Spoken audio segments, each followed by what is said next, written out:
Hey hello what is up internet. आज अब हम आगे बढ़ते हैं। तो अब हमने लिस्ट इंटरफेस पढ़ लिया, मतलब कलेक्शन इंटरफेस के अंदर जो हमारा लिस्ट इंटरफेस था वो हमने पढ़ लिया, सेट पढ़ लिया, ठीक है। और मैप का जो पोर्शन था वो भी हमने कंप्लीट कर लिया। अब कलेक्शन में एक और चीज़ जो बचा हुआ था हमारा नाम है क्यू इंटरफेस। ओके, क्यू का मतलब तो लाइन में आपको समझ में आ रहा होगा ना कि stand in a Q, line में खड़े हो जाओ भाई। तो क्यू इंटरफेस जो है वो 1.5 वर्जन में आया, ठीक है। कब आया? 1.5 वर्जन में क्यू इंटरफेस, ठीक है, 1.5 वर्जन। तो बात ये है, समझते हैं, देखिए कि Q when you should go for Q, आपको क्यू के पास कब जाना चाहिए, ठीक है। तो देखिए क्यू जो है वो first in first out order follow करता है। मतलब कहने का मतलब, अगर आपको ये नहीं समझ में आया तो मैं और अच्छे तरीके से आपको बताने की कोशिश कर रहा हूँ कि मान लीजिए कि आपको, ठीक है, ग्रुप ऑफ इंडिविजुअल ऑब्जेक्ट्स को कुछ प्रायर टू प्रोसेसिंग, मतलब कुछ प्रोसेस हो रहा है उससे पहले ऑर्डर में, ठीक है, उससे पहले ऑर्डर में कुछ डेटा स्टोर करवाना है और उसके साथ कुछ एक्शन फिर परफॉर्म करवाना है, तब आप क्यू के पास जा सकते हैं। एक और क्वेश्चन एग्जाम्पल लेके देखते हैं। मान लीजिए कि आपको क्या करना है, नीचे आते हैं, 1 लाख SMS भेजने हैं, ठीक है, 1 लाख। ओके, आपको कितने भेजने हैं? 1 लाख। अब वो 1 लाख SMS भेजने के लिए जो आपका यूजर का फ़ोन नंबर होगा, है ना, आपका यूजर का सारा फ़ोन नंबर होगा, वो आप एक एक करके ऐसे ऐड करेंगे, है ना, यहाँ पे फिर नेक्स्ट। तो जिस ऑर्डर में जो पहले ऐड होगा उसके पास मैसेज पहले चला जाएगा, फिर उसके बाद उसका काम होगा, फिर उसके बाद उसका काम होगा। अरे और आसान एग्जांपल लेते हैं कि मान लीजिए ये सिनेमा हॉल का टिकट है, इसमें आप सिनेमा हॉल के लिए यहाँ टिकट लेने के लिए खड़े हैं, ठीक है, और ये काउंटर है, ठीक है। यहाँ मैं लिख देता हूँ काउंटर, लेट से, है ना, टिकट काउंटर, ये टिकट काउंटर है और यहाँ पर लोग ऐसे खड़े हैं। तो बात ये है कि भाई जो सबसे पहले आया होगा, मतलब जो सबसे पहले आएगा तो वो कहाँ लग जाएगा? यहाँ लग रहा होगा, है ना, लाइन में वो सबसे पहले यहाँ लग जाएगा वो, फिर वो यहाँ आएगा, राइट, फिर वो यहाँ आएगा जो भी तीसरा बंदा होगा। फिर इस तरीके से करते करते ये जो लाइन है, ये जो क्यू है वो भर जाएगा। समझ पा रहे हो आप मेरी बात को? तो यहाँ पर सबसे पहले किसको टिकट मिलेगा? सबसे पहले सर्विस जो है वो टिकट जो है, सर्विस जो ऑफ़र हो रहा है, टिकट बेचने का ऑफ़र, टिकट काटने वाला, वो किसको सर्विस ऑफ़र करेगा? तो वो ऑफ़र करेगा सबसे पहले इसको, ठीक है, इस पहले वाले बंदे को, है ना, ये पहले वाले बंदे को। तो जब आपको if you want to represent the group of individual objects prior to processing, ठीक है, प्रोसेसिंग से पहले थोड़ा अगर आपको कुछ कभी, ठीक है, इंडिविजुअल ऑब्जेक्ट को रिप्रेजेंट करना होगा, तब हम कहाँ जाएंगे? क्यू इंटरफेस के पास, जो ऊपर हमने यहाँ बना रखा है। कहाँ जाएंगे? क्यू इंटरफेस के पास। कब? जब हमको प्रायर टू प्रोसेसिंग में कुछ रिप्रेजेंट करना होगा तब, ठीक है। First in first out order follow करता है। क्यों क्या फॉलो करता है? First in first out order. क्या? First in first out. इसको आप क्या शॉर्टकट में लिख सकते हो? फीफो, है ना, फर्स्ट इन फर्स्ट आउट। ऐसा क्यों? क्योंकि देखिए जो पहले ऐसे लाइन में लगा हुआ है ना, ये जो पहले ऐसे लाइन में लगा हुआ है, तो ये पहले वाला इसको टिकट मिल जाएगा तो ये चला जाएगा, फिर ये आगे बढ़ेगा, है ना, ये वाला बंदा आगे बढ़ेगा, दूसरा बंदा, फिर ये इसको टिकट मिलेगा, फिर ये चला जाएगा, फिर इसको टिकट मिलेगा, फिर ये चला जाएगा। तो जो पहले आया, फर्स्ट कम फर्स्ट सर्व, है ना, जो पहले आया उसको पहले टिकट मिलता गया, समझ गया। जो लेट से आया उसको लेट से मिला, सिंपल सी बात है। तो फर्स्ट इन फर्स्ट आउट, ठीक है। तो जब भी आपके ऑब्जेक्ट को prior to some processing order में कुछ रखना चाहिए और रखना होगा, ठीक है, तो आप क्या यूज करेंगे? क्यू इंटरफेस के पास जाएंगे।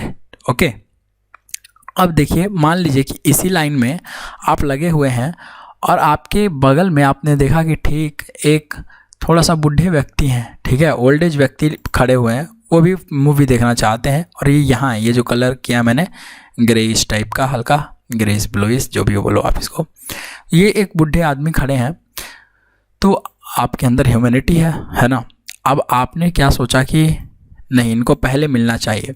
तो यहाँ पर आपने देखा कि ओल्ड एज के लिए जो बूढ़े आदमी हैं, ठीक है, जो काफ़ी ओल्ड हो चुके हैं, सीनियर सिटीजन हो चुके हैं, तो उनको अलग लाइन में बनाया गया, ठीक है, उनके लिए एक अलग लाइन बनाया गया, है ना। यहाँ पर मान लीजिए ये रेड वाला, उनके लिए लाइन बनाया गया। और जो आदमी पहले थे, ठीक है, जो यहाँ पे अंकल थे खड़े, अब यहाँ पे ऐसा क्या था सिस्टम कि जो ओल्ड एज आदमी है ना, जो सीनियर सिटीजन है, उनको सबसे पहले टिकट मिलेगा, समझ रहे हैं, ऐसा नियम था वहाँ उस सिनेमा हॉल का, ठीक है, उस टिकट काउंटर का।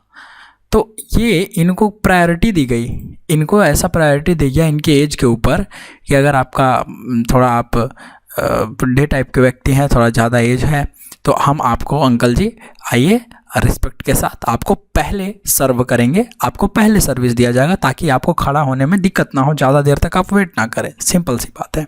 तो उनको कुछ प्रायोरिटी दी गई। तो जब आपको कुछ प्रायोरिटी के साथ काम करना होगा, ठीक है, तब हम क्या यूज करेंगे, वहाँ यूज करेंगे प्रायोरिटी क्यू, ठीक है, प्रायोरिटी क्यू, समझ गए। अब प्रायोरिटी क्यू यूज करेंगे कहाँ, जब हमको कहीं प्रायोरिटी के पास ज़रूरत होगा। कहने का ये मतलब हुआ कि मान लीजिए कि 1 लाख 1 लाख, है ना, SMS आपको सेंड करने थे, ठीक है। तो 1 लाख SMS सेंड करने के लिए 1 लाख मोबाइल नंबर होना चाहिए, है ना। ये 100 लाख लिखा गया यार, 1 लाख चाहिए हमको, ठीक है। तो 1 लाख फ़ोन नंबर्स होता, है ना, फ़ोन नंबर्स होता।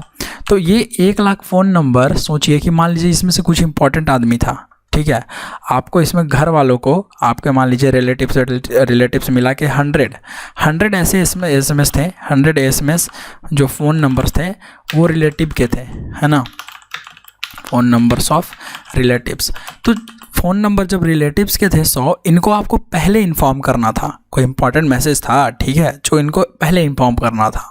तो जब इनको पहले इन्फॉर्म करना था तो कुछ प्रायोरिटी होनी चाहिए। जैसे यहाँ पर प्रायोरिटी हुई कि अंकल जी को, जो भी अंकल जी थे उस लाइन में खड़े हुए, जो थोड़ा 50+ से ज़्यादा एज थे, 55-60 जिनका एज था, उनको पहले रिस्पेक्ट के साथ टिकट काउंटर में पहले टिकट दे दिया गया, कुछ प्रायोरिटी दिया गया ऑफर सर्विसेज में, ठीक है, उनको कुछ प्रायोरिटी ऑफर किया गया।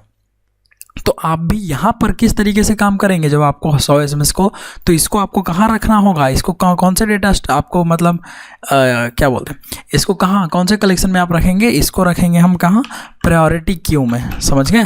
ये मेरा कहने का मतलब हुआ, गॉट माय पॉइंट, ये है, ठीक है। तो सिंपल सी बात है। तो इतना मैंने बताया आपको, और मैं यहाँ लिखता हूँ फ़िलहाल, और क्या लिखता हूँ आप देखिए कि if you want to represent the group of individual objects as कैसे लिखेंगे, इंडिविजुअल ऑब्जेक्ट्स ऐसे लिख दीजिए, prior to some processing, है ना, processing, then we should go for priority, queue, not priority, queue, ठीक है। तो हमको क्यू के पास जाना चाहिए, और वो एग्जांपल तो मैंने आपको बताया सेंडिंग मैसेज वाला, है ना। तो जिस तरीके से जितना नंबर आप डालिएगा वो सबसे पहले उन्हीं के पास जाएगा। तो यहाँ पर हम लोग कैसे क्यू में, यूजुअली इन क्यू इंटरफेस में हम लोग क्या फॉलो करते हैं, फर्स्ट इन फर्स्ट आउट। अरे कोई लाइन में लगा हुआ है तो जो सबसे पहले लाइन में खड़ा है उसको देंगे ना, है ना। तो यूजुअली इन क्यू वी क्या फॉलो करते हैं हम लोग, first in first out order, है ना। But based on some priority, based on our requirement ऐसे लिख सकते हैं, बेस्ड ऑन सम रिक्वायरमेंट और बेस्ड ऑन आवर रिक्वायरमेंट, है ना। क्या कर सकते हैं, we can implement our own priority order, है ना। ऐसा बोल सकते हैं ना कि हम लोग अलग से जो प्रायोरिटी ऑर्डर था, प्रायोरिटी ऑर्डर, राइट। ये जो प्रायोरिटी ऑर्डर मैंने नीचे एग्जांपल दिया आपको, वो हम कर पा रहे थे, है ना, उसको प्रायोरिटी हम चेंज कर दे रहे थे। तो ये था। अच्छा ठीक है, इतना तो मैंने आपको बताया। एक चीज़ और ध्यान में रखिए कि जब क्यू इंटरफेस आया 1.5 वर्जन में, तो जो लिंक्डइन, सॉरी लिंक्डइन में है यार, क्या कहाँ पहुँच गया मैं, लिंक्ड लिस्ट, ठीक है, लिंक्ड लिस्ट था आपका। ये जो लिंक्ड लिस्ट क्लास था लिस्ट इंटरफेस के अंदर जो पाया जाता है, ये इंटरफेस भी किसको इम्प्लीमेंट करने लगा, ठीक है, ये इंटरफेस भी अब यहाँ इसको इम्प्लीमेंट करने लगा, ठीक है। ये भी कब से, 1.5 से, ठीक है, 1.5% से, पहले नहीं 1.5% से लिंक्ड लिस्ट भी क्यू इंटरफेस को इम्प्लीमेंट करने लगा। अगर मैं आपको क्यू इंटरफेस का दिखाऊं खोल के, देखिए मैं क्या यूज कर रहा हूँ, ये प्रायोरिटी क्यू है, क्यू इंटरफेस, नीचे आइए, थोड़ा नीचे खुलेगा तो नीचे आ जाते हैं। क्यू इंटरफेस भाई कब से है, देखिए सिंस 1.5 से है। और देखिए लिंक्ड लिस्ट, ठीक है, इसका इम्प्लीमेंटिंग क्लासेज आप देखेंगे यहाँ पे लिखा होगा कि ऑल नॉन इम्प्लीमेंटिंग क्लासेस, इसमें देखिए प्रायोरिटी क्यू है जो प्रायोरिटी के बेसिस पे करेगा, और लिंक्ड लिस्ट देखिए है ना, लिंक्ड लिस्ट, तो आप इस पर खोलेंगे क्लिक करके तो ये आपको दिखा देगा, ठीक है। ये मैं जावा 8 खोला हूँ तो जावा 8, 11 सब के लिए वही सब है, तो आप देख लीजिएगा, राइट। तो आप देख सकते हैं यहाँ पर ये क्यू इंटरफेस को जो है वो इम्प्लीमेंट कर रहा होगा, देखिए all implementing interfaces, Q interface ये रहा, ठीक है।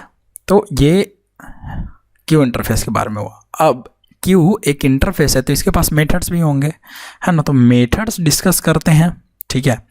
तो मेथड्स भी डिस्कस कर लेते हैं। और अच्छा ऐसा एक ये लाइन लिख ही देते हैं यार, है ना, कि 1.5% onwards linked list also implements queue interface, okay, ये हो गया हमारा।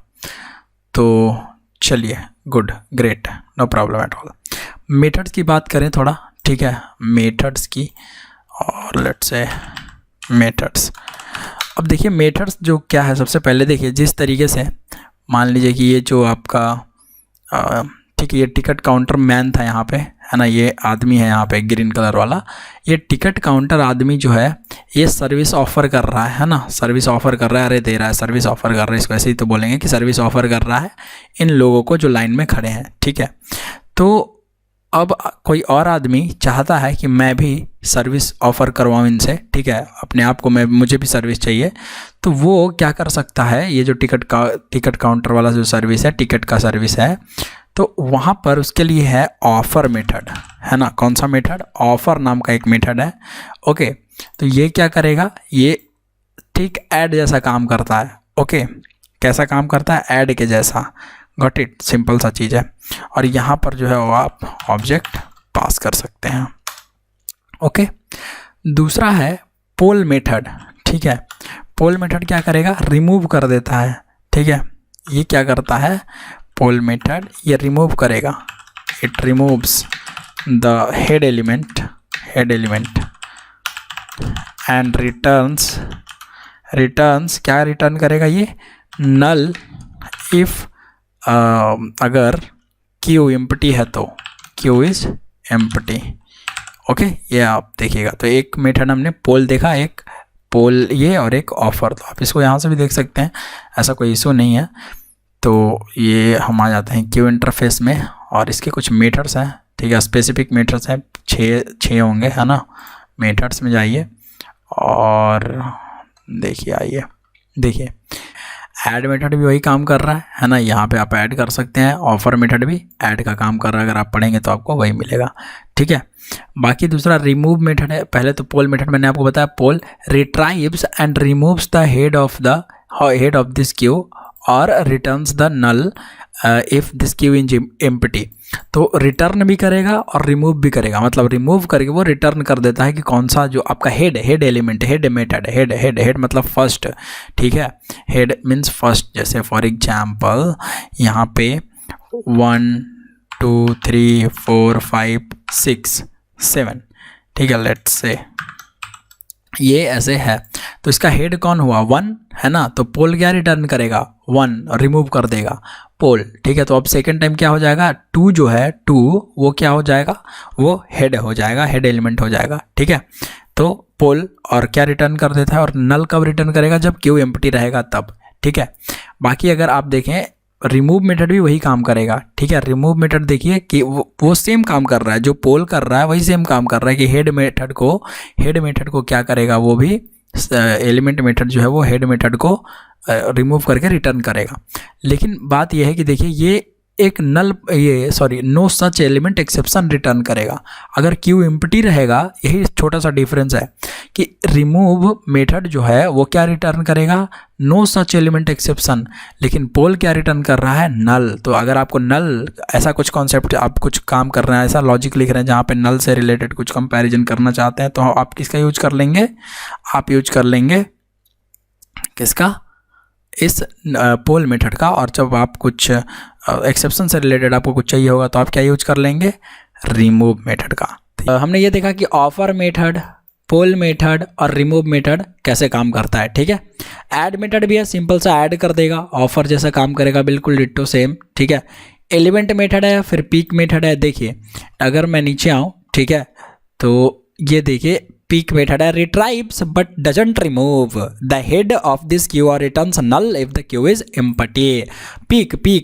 पीक कहने का ये मतलब हुआ कि इसमें से जो हेड एलिमेंट होगा, ठीक है, इस क्यू में, ये जो क्यू है इसमें से हेड एलिमेंट जो है उसको रिट्राइव करेगा, उसको रिटर्न करेगा, ठीक है, उसको ले आएगा। लेकिन क्या रिटर्न करेगा, नल रिटर्न करेगा अगर एम्प्टी होगा क्यू तब। Got it. तो कौन सा मेथड, ठीक है, यहाँ मैं लिख देता हूँ कौन सा मेथड है हमारा। तो हमारा मेथड है रिमूव, ठीक है। और ये ऑब्जेक्ट, नो सॉरी यार, रिमूव कहाँ से, मैं एलिमेंट मेथड की बात कर रहा था ना, element, right.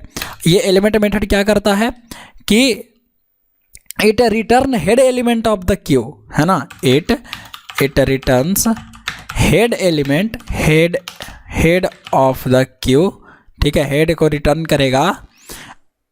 And if the queue is empty, और अगर क्यू एम्प्टी रहेगा तो क्या रिटर्न करेगा, ये मेथड क्या रिटर्न करता है, नो सच एलिमेंट एक्सेप्शन, ठीक है।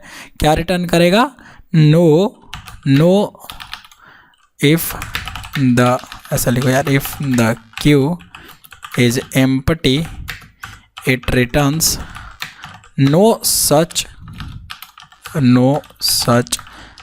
एलिमेंट एक्सेप्शन, ठीक है।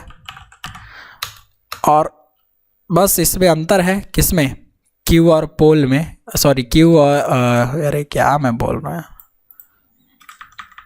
तो ये ऑब्जेक्ट एलिमेंट मेथड है, ठीक है, लेकिन वही क्या रिटर्न करेगा, आपका ऑब्जेक्ट पीक मेथड, है ना।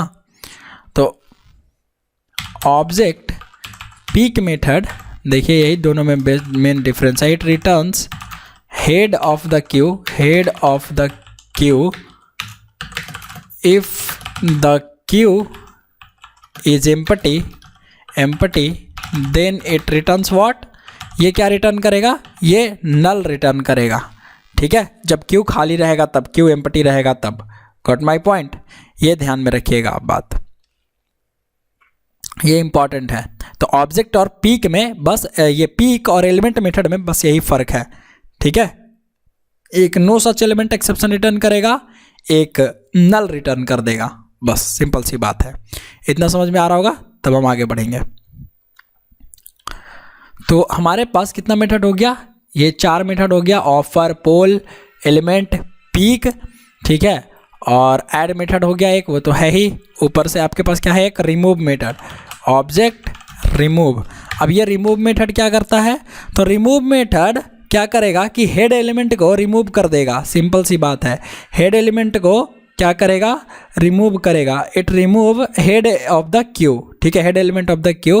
और अगर क्यू एम्प्टी रहेगा तो क्या रिटर्न करेगा, तो ये क्या रिटर्न करता है, ये एक नो सच एलिमेंट एक्सेप्शन आपको फिर से रिटर्न कर देगा, ठीक है। It removes the head of the queue if the queue is empty then it returns it says, ऐसा लिख देते हैं क्या, नो सच एलिमेंट एक्सेप्शन, ठीक है। यहाँ पर भी वही कर लेना, इट रिटर्न्स की जगह इट सेज, ओके। तो 5 मेथड ये हो गया। ऐड मेथड आपका सिंपल सा ऐड मेथड है, ठीक है, जो ऐड कर देगा, बूलियन टाइप का होगा वो ऐड मेथड। ओके, तो इतना हमको समझ में आ रहा है, ठीक है, कि ऐड मेथड देखिए बूलियन है इंसर्ट करवाने के लिए। Got it. उसके बाद अगर हम आगे बढ़ें, ठीक है, तो हमारा अब इसका एक इम्प्लीमेंटिंग क्लास है जिसका नाम है प्रायोरिटी क्यू, है ना। इसका क्या है, इम्प्लीमेंटिंग क्लास प्रायोरिटी क्यू, है ना। इस क्यू इंटरफेस का अगर आप देखें, इसमें प्रायोरिटी क्यू है जिसका इम्प्लीमेंटेड क्लास है, मतलब एक क्लास किसको इम्प्लीमेंट कर रहा होगा, क्यू इंटरफेस को। ये देखिए क्यू इंटरफेस को। तो ये कब यूज होगा, तो देखिए जब भी आपको ऐसा ज़रूरत पड़े, ठीक है, if you want to represent group of individual object prior to processing according to some priority.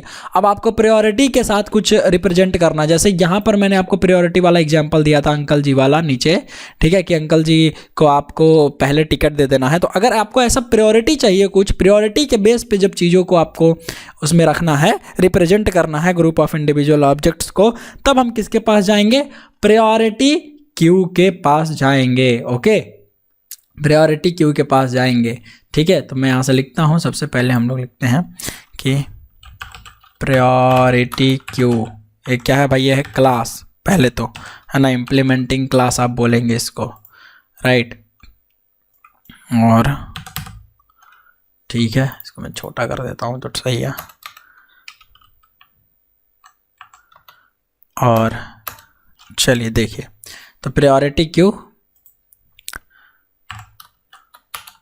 कि when you want to represent a group of individual objects prior to processing, है ना, prior to processing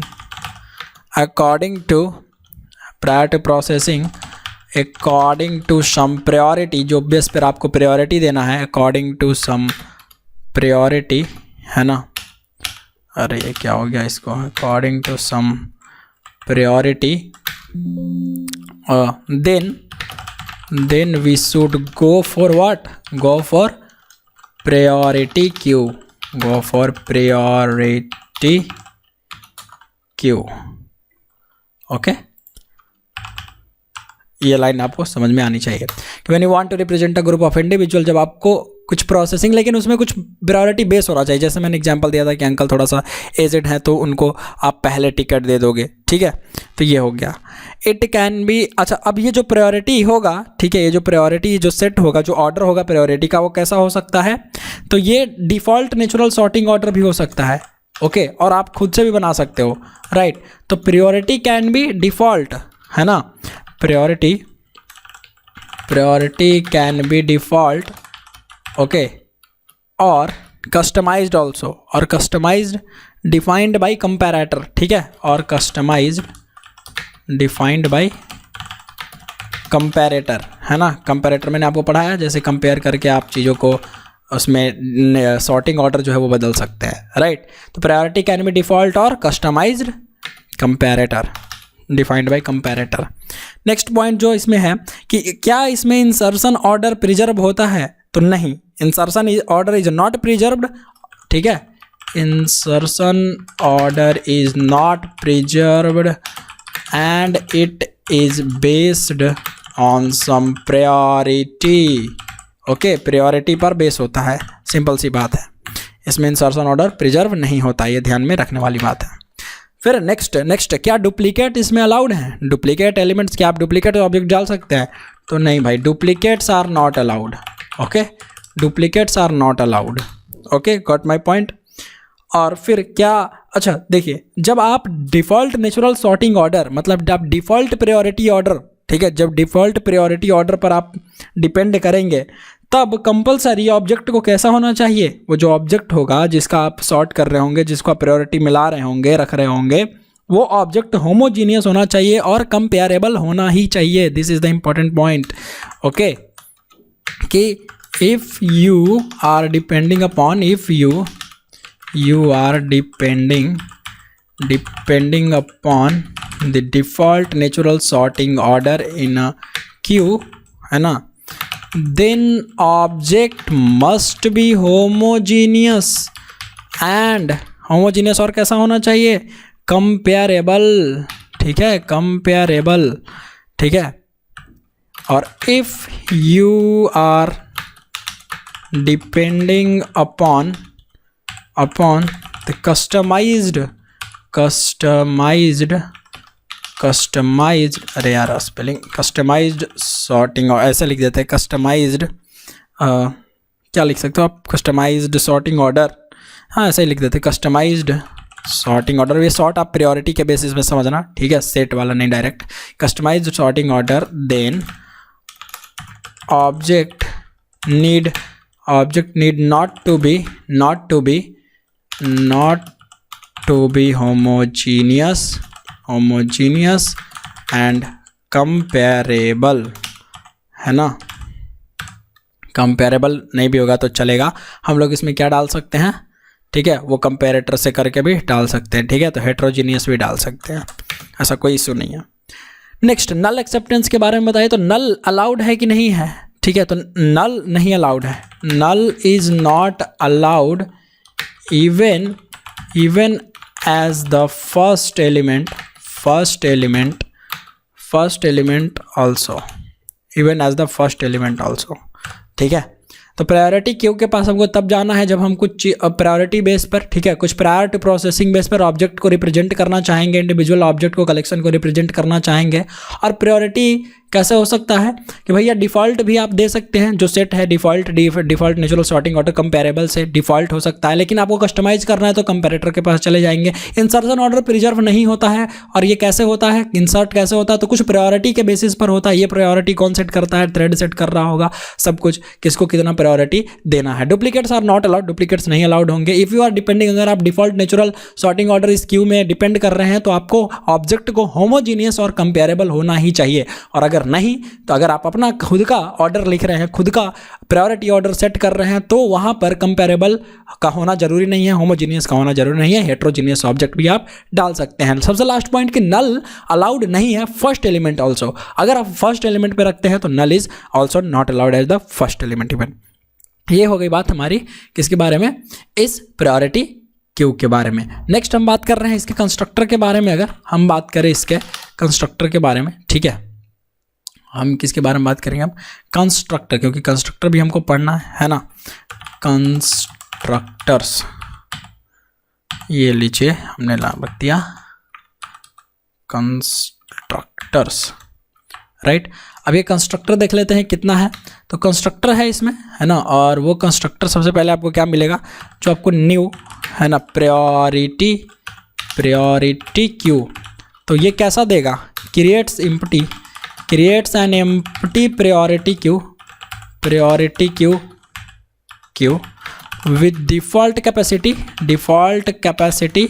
11, है ना, default capacity 11, इसका default capacity क्या होगा 11, और वो कंस्ट्रक्टर जो है आपको ये वाला दे देगा, गॉट इट। सेकेंड, अगर हम बात करें और क्या होगा हमारा इसके पास, तो प्रायोरिटी क्यू, इसमें एक इनिशियल कैपेसिटी आप डाल सकते हैं, है ना, न्यू प्रायोरिटी क्यू, और यहाँ पर क्या डाल सकते हैं आप, इनिशियल कैपेसिटी, ठीक है। तो creates an empty priority queue with custom initial capacity जो आप डालेंगे उतना कैपेसिटी का आपका जो प्रायोरिटी क्यू है वो तैयार हो जाएगा। ओके, अच्छा, इस न्यू प्रायोरिटी में क्या रहेगा, तो डिफ़ॉल्ट नेचुरल सॉर्टिंग ऑर्डर, इसमें कैसा प्रायोरिटी रहेगा, डिफ़ॉल्ट नेचुरल सॉर्टिंग ऑर्डर में लिख दे रहा हूँ, ठीक है, डिफ़ॉल्ट रहेगा, ऐसा कोई हमने, क्योंकि कंपेरेटर से हमने कुछ बना के तो डाला नहीं है इसलिए। तीसरा जो रहेगा वो एक कैसा प्रायोरिटी होगा, तो priority queue of initial capacity, और उसमें हम क्या पास कर रहे होंगे, कंपेरेटर, ठीक है, न्यू प्रायोरिटी क्यू, और ठीक है क्यू, और इसमें क्या पास कर रहे होंगे हम, यहाँ भाई आ जाए, इंट इनिशियल कैपेसिटी कॉमा, यहाँ पे क्या पास करेंगे, कंपेरेटर का ऑब्जेक्ट, कंपेरेटर सी, ठीक है। तो ये कैसा देगा, तो ये आपको कंपैरेटर टाइप का जो प्रायोरिटी क्यू है, ठीक है, जो कंपैरेटर से जो आप ऑर्डर लिखोगे, जो आप मतलब क्यू में रखने के लिए जो आप ऑर्डर लिखोगे, जिस ऑर्डर में प्रायोरिटी सेट करना है, तो वो ऑर्डर के साथ ये कंपैरेटर वाला जो ऑब्जेक्ट है वो बना के दे देगा आपको प्रायोरिटी क्यू का, ठीक है। एक और है जहाँ पर आप सॉर्टेड सेट और कलेक्शन भी पास कर सकते हैं, ठीक है। अगर मैं दिखाऊँ आपको, इसमें प्रायोरिटी क्यू में ही आ जाता है, इतना कॉपी पेस्ट हम लोग कर लेंगे डायरेक्ट। देखिए priority queue, sorted set, okay. तो आप यहाँ पर ये भी लिख सकते हैं, fourth one, okay. Priority queue, इसको आप हटा ही दीजिए, एक्सटेंड सी कलेक्शन, इसको सॉर्टेड सेट कर दीजिए। फिफ्थ एक और जो है आपका जो इम्पॉर्टेंट है वो है कलेक्शन का होगा, एक है कहीं, ओके, ये रहा कलेक्शन। तो यहाँ पे आप डायरेक्ट कोई भी कलेक्शन भी पास कर सकते हैं, ऐसा कोई इशू नहीं है ना। एक कलेक्शन पास कर दीजिए, सॉर्टेड सेट तो पास हो ही गया हमारा। उसके बाद प्रायोरिटी क्यू भी पास कर सकते हैं, ठीक है, सेम टाइप का प्रायोरिटी क्यू भी पास कर सकते हैं। तो कलेक्शन पास कर सकते हैं, तो कलेक्शन में तो प्रायोरिटी क्यू आपका आ ही गया। तो ऐसा ये 6 कंस्ट्रक्टर हैं जो काम आपको, ठीक है। यहाँ पर आप प्रायोरिटी क्यू भी पास कर सकते हैं, नो प्रॉब्लम एट ऑल।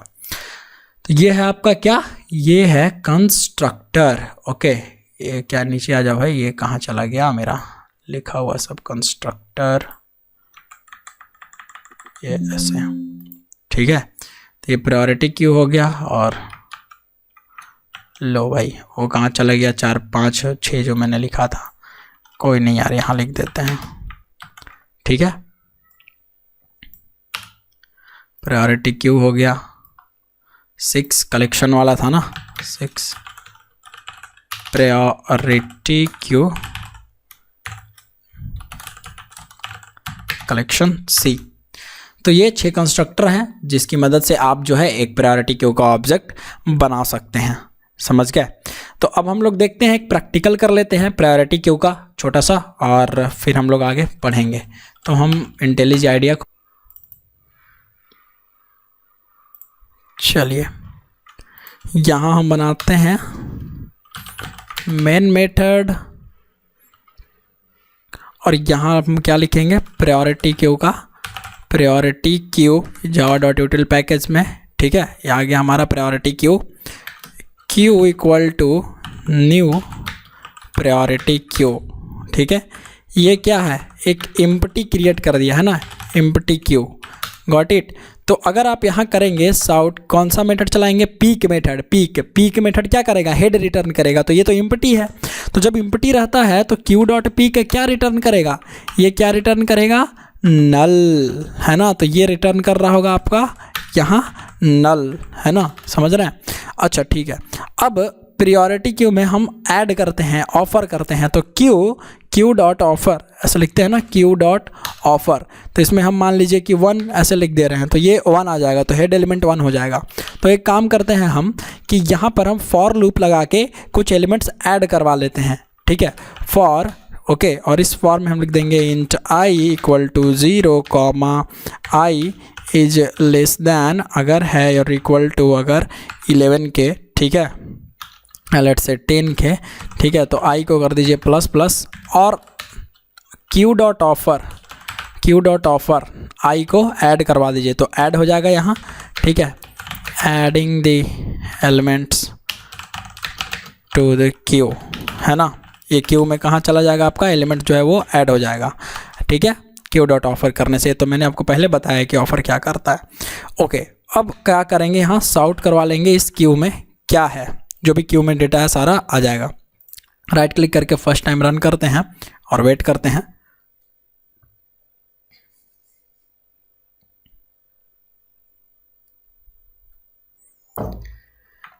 तो ये देखिए नल रिटर्न कर रहा है, कहाँ से नल प्रिंट हो रहा है, इस वाले लाइन से, 6 नंबर लाइन से।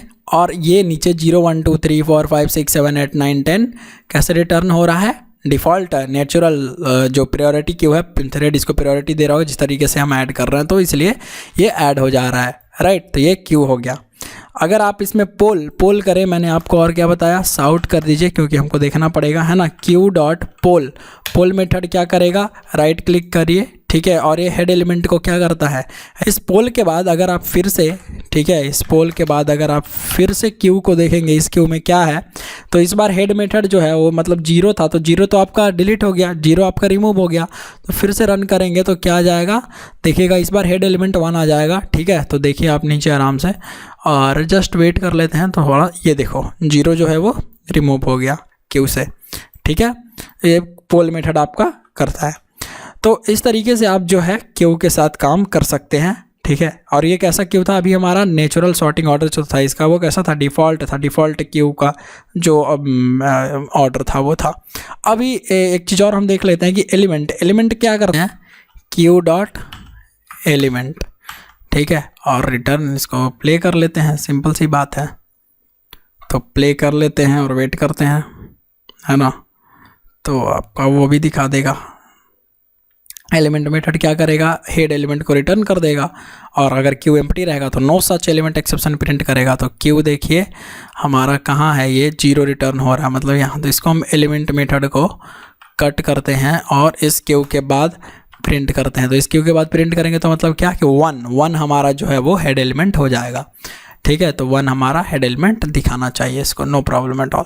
तो 1 दिखा देगा, ये देखिए। तो अब आगे बढ़ते हैं इसमें। तो डिफ़ॉल्ट प्रायोरिटी ऑर्डर वाला ना, हम एक अपना प्रायोरिटी बनाते हैं, जावा क्लास बनाएंगे, लिख देते हैं प्रायोरिटी क्यू डेमो 2। ठीक है, और इसमें हम ऑर्डर खुद से अपना ऑर्डर बनाएंगे। ठीक है, वो डिफ़ॉल्ट ऑर्डर फॉलो कर रहा था, इसमें हम कस्टमाइज कर देंगे।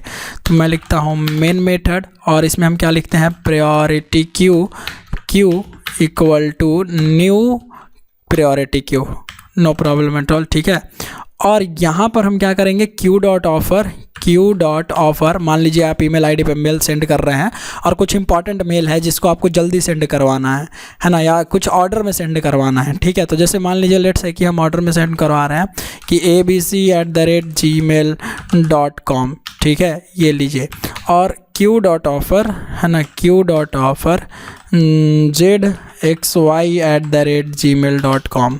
Okay, gmail.com। ये हमने, भाई ऊपर आ जाओ। ठीक है, और चला गया क्या, क्यू डॉट ऑफर, यहाँ क्या लिख देंगे, zxy@gmail.com। Okay, Q dot offer, इसमें लिखते हैं lmn@gmail.com। Okay, Q dot offer, इसमें क्या लिख देते हैं, इसमें लिख देते हैं लेट्स से bcd@gmail.com। ओके, चलिए ये ईमेल आईडी है क्यू में हमारा, अब हमको इसमें ऐड करवाना है। ठीक है, हम इसमें सॉर्ट करेंगे अगर क्यू के, तो क्यू में जो डेटा है ये पूरा आ जाएगा हमारा ईमेल आईडी। अब इसमें अगर आपको कुछ क्यू में सेंड करवाना था, ठीक है, और कंपैरेटर से हम देख रहे हैं। ठीक है, तो हम कंपैरेटर से कैसे करेंगे कि भाई देखिए, हमको अपना पहले तो कंपैरेटर बनाना पड़ेगा, है ना। पहले कंपैरेटर बनाने का मतलब क्या कि कंपैरेटर इंटरफेस को इम्प्लीमेंट करके एक क्लास बनाना है, और उसमें हम अपना कंपैरेटर जो है वो लिख सकते हैं। तो मैं यहाँ से लिख देता हूँ माई क्यू कंपैरेटर। ठीक है, जिससे हमको ये पता चल जाएगा कि एक क्यू का कंपैरेटर है। माई क्यू कंपैरेटर इम्प्लीमेंट्स कंपैरेटर। ठीक है, तो हम स्ट्रिंग को जो है वो सॉर्ट करेंगे, हम उल्टा ऑर्डर में चलाएंगे। हम चाहेंगे ये कि पहले जेड, जिसका नाम जेड से स्टार्ट हो रहा है ईमेल आईडी, उस पर पहले मैसेज जाए। तो उसके लिए जो हम अपना सॉर्टिंग ऑर्डर बना रहे हैं, ठीक है, हम अपना कंपैरेटर का वो लिख रहे हैं, कोड लिख रहे हैं कंपेयर करने का, ताकि जेड फिर मतलब उल्टा चले, जो अल्फ़ाबेटिकल का जो रिवर्स ऑर्डर है वो चले, है ना। तो हम यहाँ पे क्या करेंगे, कंपेयर मेथड को ओवरराइड मार लेंगे। अब इसी कंपेयर मेथड पर हम लिख देंगे, ठीक है, तो ऑब्जेक्ट 1 हमारा किस टाइप का है, स्ट्रिंग s1 है ना। स्ट्रिंग s1 इक्वल टू हम क्या कर लेंगे कि स्ट्रिंग में टाइप कास्ट कर लेंगे किसको, o1 को, है ना। और स्ट्रिंग s2 में किसको टाइप कास्ट कर लेंगे, इक्वल टू आप ऐसे भी लिख सकते हैं कि o2 dot to string. Okay, O2 dot to string अगर आप यहाँ से कर ले और क्या रिटर्न कर देंगे, return S2 dot compare to, हम रिवर्स कर रहे हैं, ठीक है, तो S2 पर कंपेयर कर देंगे कंपेयर टू S1। ये क्या दे देगा आपको, ये रिवर्स ऑर्डर दे देगा, किसका, अल्फ़ाबेटिकल ऑर्डर का। ओके, और यहाँ पे कुछ एरर आ रहा है क्या, कंपेयर नहीं, नो प्रॉब्लम एट ऑल, ठीक है। चलिए, तो ये हमने कंपैरेटर को जो है वो ओवरराइड कर लिया, कंपेयर को ओवरराइड करके हम अपने लॉजिक लिख दिया। और यहाँ पर हम पास कर सकते हैं इसमें डिफ़ॉल्ट, लेट से मैंने बना दिया इसमें 15, ठीक है, कॉमा इनिशियल कैपेसिटी डाल दिया, और यहाँ पर हम न्यू माई क्यू कंपैरेटर, इसका ऑब्जेक्ट हम यहाँ पास कर देंगे और इसको सेव करेंगे, राइट क्लिक करके रन करते हैं। तो देखिए जो Z से स्टार्ट होने वाला जो एलिमेंट आईडी था, ईमेल आईडी था, वो पहले आपको दिखाई देगा इस क्यू में। तो ये रहा ZXY, फिर B, फिर LMN, ठीक है, और फिर आपका जो है abc@gmail.com जो है वो दिखा। कुछ दिक्कत हो गया क्या, मेरे को लगता है कि Z जो है उसके बाद B, ये जो LMN होना चाहिए था, है ना, उसके बाद B वाला स्टार्ट होता तो वो होना चाहिए था। तो मैं अगर इसको यहाँ से, सही है, ऐसा कुछ इशू तो है नहीं, तो दिक्कत क्या हो गई, अगर मैं स्ट्रिंग पास कर दूं, यहाँ लिख दूं O2, ठीक है, रन करूं,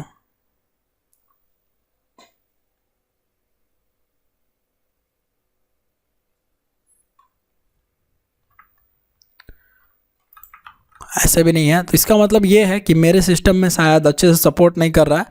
तो कुछ सिस्टम में ऐसा ये पॉसिबल भी है कि आप इंपॉर्टेंट पॉइंट नोट कर सकते हैं कि some platform won't provide proper support for thread priority and priority queue. कुछ जो सिस्टम होता है, कुछ OS होते हैं, कुछ ऑपरेटिंग सिस्टम होता है, वो थ्रेड प्रायोरिटी, थ्रेड में भी आप प्रायोरिटी का जो टॉपिक है, जो थ्रेड प्रायोरिटी होता है, वो थ्रेड प्रायोरिटी जो है और प्रायोरिटी क्यू, ये दोनों को अच्छे से सपोर्ट नहीं करते हैं। तो अब बात रही कैसे सपोर्ट करेगा, तो आपको मेल करना पड़ेगा, ठीक है।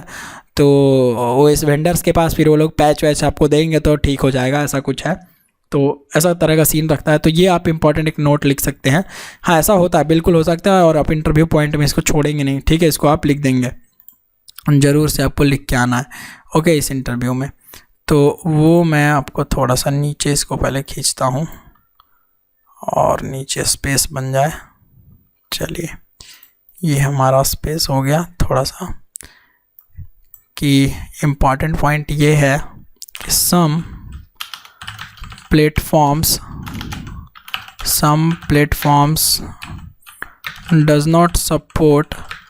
does not provide support, ऐसा लिखता है, does not provide proper support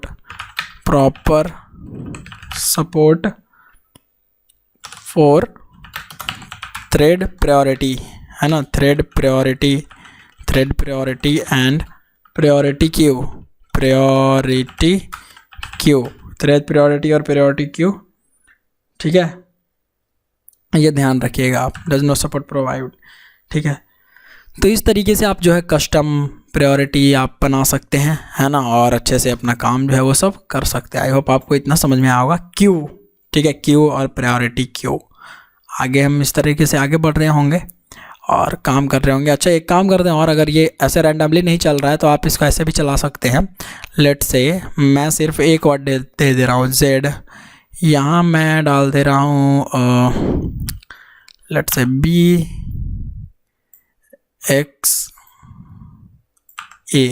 ठीक है, और रन कर दे रहा हूँ, देखता हूँ अब ये चलता है कि नहीं, क्योंकि हो सकता है सिस्टम में कुछ ग्लिच विच रहता है यार, है ना, जो भी इन लोग का प्रायोरिटी होगा उस तरीके से। तो अब तो सिंगल है तो आ जाना चाहिए। ZBX से नहीं, मेरा नहीं आ रहा है सिस्टम में, प्रायोरिटी जो सेट है वो Z के बाद मेरा B को सेट कर दे रहा है ये, बट कोई बात नहीं, चलिए, ठीक है, अगर ऐसा होता है तो इट्स ओके, ठीक है। आपके सिस्टम में आई थिंक काम करे, मेरे पास तो Java 11 है, तो आप लोग देख लेना, ठीक है, काम करेगा आपको सही। तो ये जो लाइन है आप छोड़िएगा नहीं, अगर आप इंटरव्यू रूम में जाते हैं तो ये इंपॉर्टेंट लाइन है कि some platform doesn't support provide for thread priority and priority queue, so we don't have to worry about it, okay. I hope कि आपको जो प्रायोरिटी क्यू है और क्यू का कॉन्सेप्ट है वो समझ में आया होगा।